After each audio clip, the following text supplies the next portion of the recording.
আসসালামু আলাইকুম। সিরাজ এন্টারপ্রাইজ থেকে সকলকে স্বাগত। আমরা বর্তমানে জিক্সার মনোটন দেখতেছেন, যেটা বাংলাদেশের সবচেয়ে পপুলার একটা বাইক এবং ইয়াংদের আগুনের গোলার আমরা কিভাবে সার্ভিস দিই, আর এই যে গাড়িটা আপনারা সামনে দেখতেছেন, এই গাড়িটার কি সমস্যা এবং কি সমাধান করব, পুরোটা আপনাদেরকে দেখানোর চেষ্টা করব। এই গাড়িটা যে ভদ্রলোক রান করে, সে বলল যে সিরাজ ভাই, এই প্রবলেম আমার কাছে হচ্ছে। তখন আমি গাড়িটা টেস্ট দিলাম। টেস্ট দেওয়ার পরে দেখলাম যে কি প্রবলেমটা হলো, সকালবেলা যখন বাইকটা স্টার্ট করে, তখন যখন গাড়িটা সুইচটা অন করে স্টার্ট করে, তখন ইঞ্জিন থেকে যে স্মুথ সাউন্ড আছে, সাউন্ডটা না আসা একটা বাড়তি একটা নয়েজ দেয়, টাইমিং সিনে একটা ঝের ঝের ঝের সাউন্ডটা দেয়। এই সাউন্ডটার জন্য বাইক চালায় কোনো শান্তি পাচ্ছে না। তার ভিতরে যখন গাড়িটা 50 আপ করে, 50 আপের পরে যখন গাড়িটা স্লো করে ব্রেক করে, তখন যখন গাড়িটা ক্লাচ ধরার পরে তো গাড়ি একদম স্মুথ হয়ে যায়, কিন্তু টাইমিং চেইনের যে সাউন্ডটা আমরা প্রবলেম দেখছি, টাইমিং চেইন খারাপ এবং টাইমিং ঘাটা, টাইমিং অ্যাডজাস্টার, এই জিনিসগুলো উইক থাকার কারণে এই নয়েজটা বাড়তি দিচ্ছে। এর কারণে আমরা এই গাড়িটা ট্রিটমেন্ট দিতেছি। এখন এই জিনিসগুলো চেঞ্জ করব, চেঞ্জ করার পরে কি আপডেটটা আসে সেটা আপনারা দেখবেন। এখন আমরা কি খুলতেছি? Head cover. Head cover. এটা হলো ইঞ্জিনের ক্যাম, জিক্সার মনোটনের। এই ক্যামটার আমাদের এই ডিগ্রিতে প্রবলেম হয়েছে, যার জন্য সাউন্ডটা অ্যাডজাস্ট থাকতেছে না। আর সাউন্ড অ্যাডজাস্ট থাকতেছে না, আমরা প্রথমে গাড়িটা খুললাম। খোলার পরে প্রথম যে ধারণা করছি, ধারণা সঠিক, একটু বাড়তি অ্যাডভান্স করতে গিয়ে দেখলাম যে না, ভিতরে ক্যামেরাও সমস্যা, ত্রুটিপূর্ণ। এই যে ক্যামেরার প্রবলেম।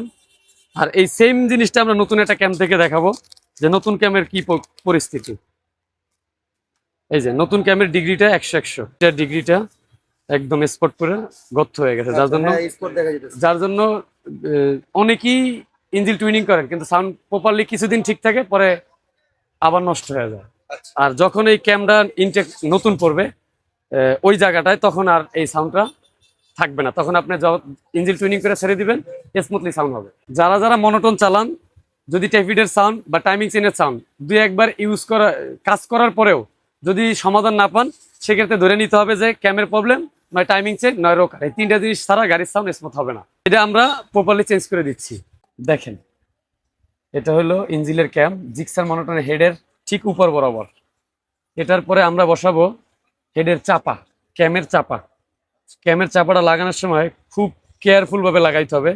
এখানে মোবিলের লাইন আছে, রোকার এবং ক্যাম এই জিনিসটার অল টাইম পিচ্ছুল রাখে। আর এই জিনিসটা যদি শুকনো থাকে, সর্বোচ্চ গেলে আপনি 1 ঘন্টা বা 1.5 ঘন্টা গাড়ি রাইড করতে পারবেন, এরপরে আপনার বাইক সিজ হয়ে যাবে। আর যখন আপনারা এটা প্রপারলি দেখে, কোনো ময়লা নাই, এই যে কোনো ধরনের ময়লা নাই। এখন আমরা বসাই দিব, ও কমপ্লিট করার পরে এক সেলফ স্টার্ট দেবে, এক সেলফ স্টার্ট হবে এবং সাউন্ড একদম প্রপারলি স্মুথ আসবে। কোনো ধরনের সাউন্ড নিয়ে গ্যাঞ্জাম করবে না। আর সবাই বলতে একদম যতজনই যেভাবেই কাজ করে না কেন, এই আমি যেভাবে বসাইছি এভাবে জানি একদম এই যে আঙ্গুল দিয়ে টাচ দিয়ে বসাই দেবে, কোনো ধরনের প্রবলেম দিবে না। আর এটা বাইরে যদি বসায় বা হাতুড়ি দিয়ে সব জায়গায় জানি কোনোভাবেই বাড়ি না পড়ে, আর বাড়ি পড়লে এখানে সাউন্ড প্রপারলি পারফেক্ট হবে না। এই জিনিসটাই ক্যাম সেট আপ, এটা খুবই গুরুত্বপূর্ণ জিক্সার বাইকের জন্য। আলহামদুলিল্লাহ, বড় ভাইয়ের বাইক আমরা ইঞ্জিন সার্ভিস করে দিছি। তার ভিতরে প্রথমত হলো গিয়া টাইমিং চেঞ্জ করে দিছি, টাইমিং অ্যাডজাস্টার, টাইমিং গার্ডার। আর ইঞ্জিনের সাউন্ড পারফেক্ট করার জন্য যে বড় প্রবলেমটা ছিল, সেটাও আমরা সলভ করে দিছি। আমি আসলে আসছিলাম ছোট ইস্যু নিয়ে, কিন্তু হাত দেওয়ার পরে দেখতে পাচ্ছিলাম যে কিছুটা বড় ইস্যুই মোটামুটি ছিল, বাট সলভ হয়েছে এটা আলহামদুলিল্লাহ। আর ইঞ্জিন টিউনিংটা আমার কাছে বেশ সেন্সিটিভ লাগে। কারণ এই গাড়িটার বয়স 8 বছর, আর আমি 8 বছর ওর দোকান থেকে কাজ করাই। তো আসলে ও ধরলে বুঝতে পারে যে আসলে কি করতে হবে। আমি মানা করি নাই, কাজ শেষ এবং আলহামদুলিল্লাহ ভালো, আমি স্যাটিসফাইড।